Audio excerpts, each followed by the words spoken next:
va enchaîner pour garder l'avantage de l'avance que nous avons. Et Sam Ducamp, qui est le témoignage suivant, le témoignage numéro 4, dernier de la journée. Vous pouvez vous asseoir sur le bleu, tenez, comme ça on sera...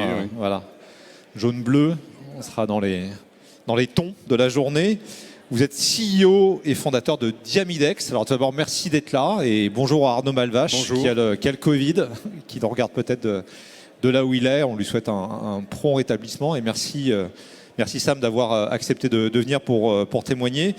Alors on va faire un petit point de parcours, on va faire un petit point sur ce qu'est Diamidex aujourd'hui. Est-ce que surtout Diamidex sera dans les mois et les années à venir? Parce qu'on comprend que vous avez parce qu'on a échangé hier, vous avez une actualité brûlante en ce moment.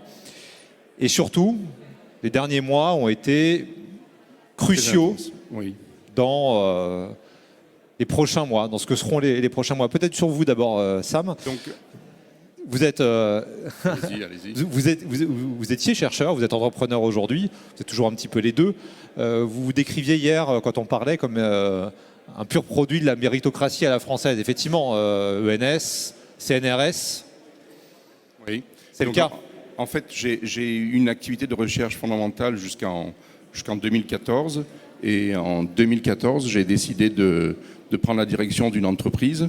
Donc l'histoire a débuté pour ce qui est cette start-up en 2010, où on a eu une idée de marquage spécifique de micro-organismes. Et en 2012, on a été accompagné par la SATT Sud-Est. Et on a suivi tout le processus en fait, d'accompagnement avec toutes les structures locales, SAT Sud-Est, Incubateur Impulse.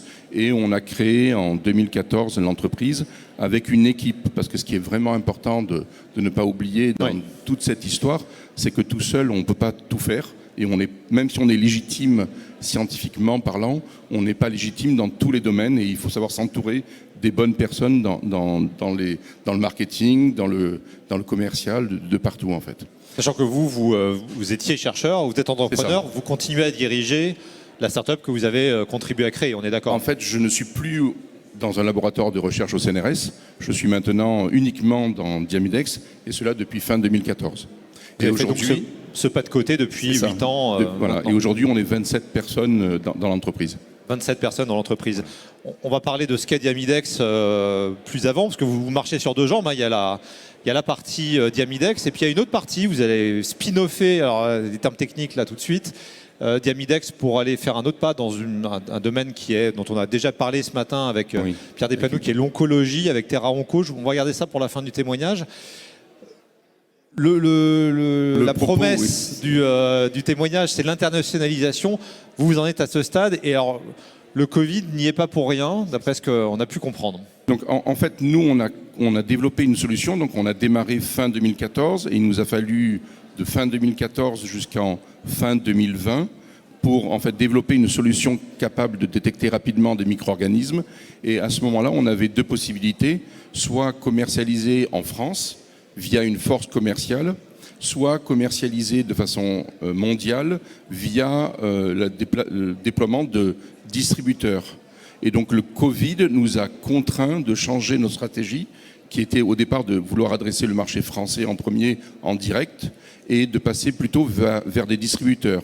Donc sur toute l'année 2021, on a installé un réseau de distributeurs de plus de 10 distributeurs aujourd'hui. Donc on a un distributeur en Chine, un distributeur à Singapour, un à Taïwan, un en Australie. Enfin, on est présent dans beaucoup de pays. Et ce qui est très intéressant, en fait, quand on fait ça, c'est que c'est à moindre coût, puisque en fait, ce sont des distributeurs qui font le job pour nous. Mais aussi, il y a toujours des pays qui sont plus moteurs que d'autres. Et ça, en tout cas, moi, je ne l'avais pas bien envisagé au départ. Quand on a une technologie innovante, même si on sent qu'il y a un marché et on a l'appétence du marché n'est pas forcément le même dans tous les pays en même temps. Et avec le Covid en plus, on a des pays qui sont fermés ou ouverts, des pays où il y a la possibilité d'aller voir les clients, d'autres non. Et donc en faisant comme ça, on ne met pas tous les œufs dans le même panier. Oui, c'est souvent quand on a beau avoir des distributeurs, c'est bien que les gens se voient concrètement, d'avoir la machine au milieu, vous peut-être à côté pour représenter... Légitimer la technologie. Pour légitimer tout ça, et ça l'a quand même empêché jusqu'à présent, en tout cas dans certains cas. Complètement, oui. Ça a été assez compliqué, en tout cas. Le Covid a eu un très gros impact sur nous. Et vous avez semé là, donc du coup pendant On a l'année, semé, mais il ne faut pas oublier aussi, hein, j'insiste pour les petits conseils, c'est que tout prend beaucoup plus de temps que ce qu'on imagine au départ. C'est-à-dire c'est quand on imagine fin 2014, fin 2020, ça nous a fallu 6 ans pour développer la solution en microbiologie. Et entre le moment où on démarche un distributeur et le moment où il signe un contrat d'exclusivité avec nous, en général, il faut entre 6 mois et 9 mois, donc c'est long. Et à partir de là, il va recevoir une machine, il va commencer, lui, à prospecter des clients, et il va falloir entendre encore plusieurs mois avant que le distributeur qui est implanté dans son pays, qui connaît ses clients, mais malgré tout, même s'il a tous les marqueurs au vert, le temps que cette technologie soit adoptée par un premier client, il faut encore compter plusieurs mois. Donc c'est un long processus, et ça, il ne faut pas l'oublier, et il faut avoir la trésorerie qui va avec. Et alors ça fait partie de votre rôle justement de chef d'entreprise, d'arriver à gérer ces temps, d'anticiper en permanence. En permanence, oui.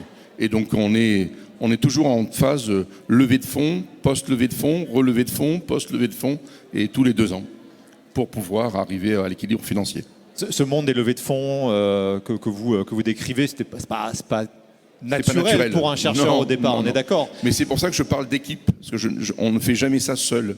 On a toujours plusieurs personnes qui sont avec nous, et on a aussi des conseils qu'on mandate pour nous accompagner lors des levées de fonds.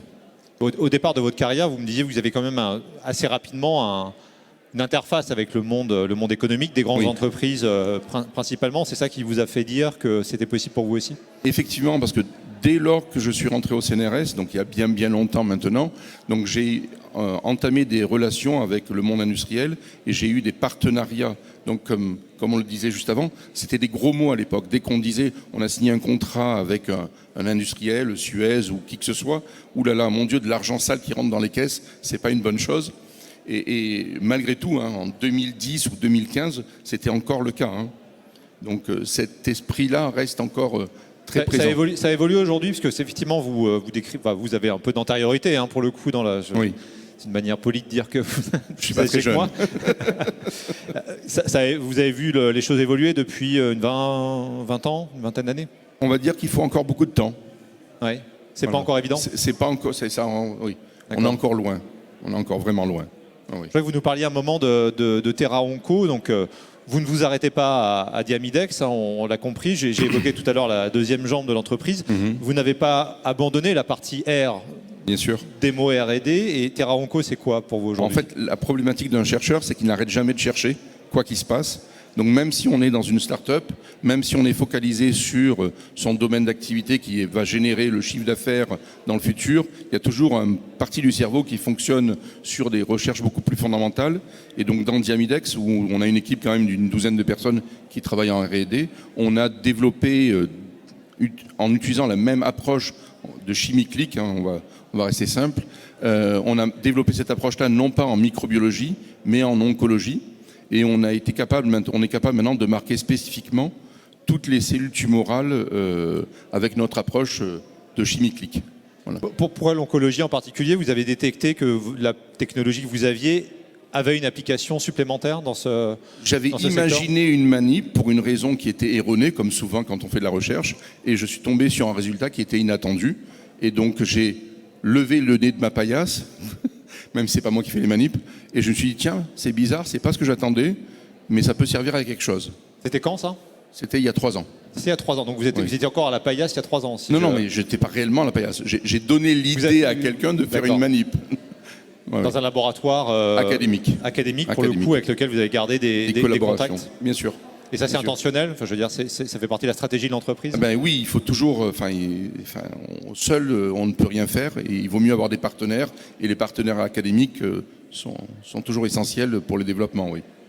Si on rentre un peu dans la technique, Terra Onco, c'est une spin-off. Du spin-off de Diamidex, c'est-à-dire une spin-off, c'est-à-dire qu'on va faire une branche autonome d'activité. C'est-à-dire que toutes les personnes qui travaillent dans le domaine de l'oncologie vont partir avec les brevets qui sont la propriété de Diamidex pour en fait créer une nouvelle société qui s'appelle Terra Onco et qui a été créée il y a 1 ou 2 jours.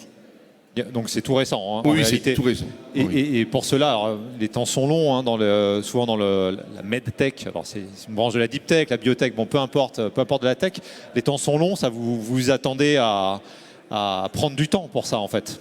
En fait, on a transféré un petit peu d'argent pour pouvoir tenir un temps suffisamment long et commencer à entamer les rounds classiques de levée de fonds, encore une fois, et d'aller voir des investisseurs pour leur expliquer, regardez ce qu'on a fait, et voilà nos résultats sur la souris, voilà nos résultats in vitro.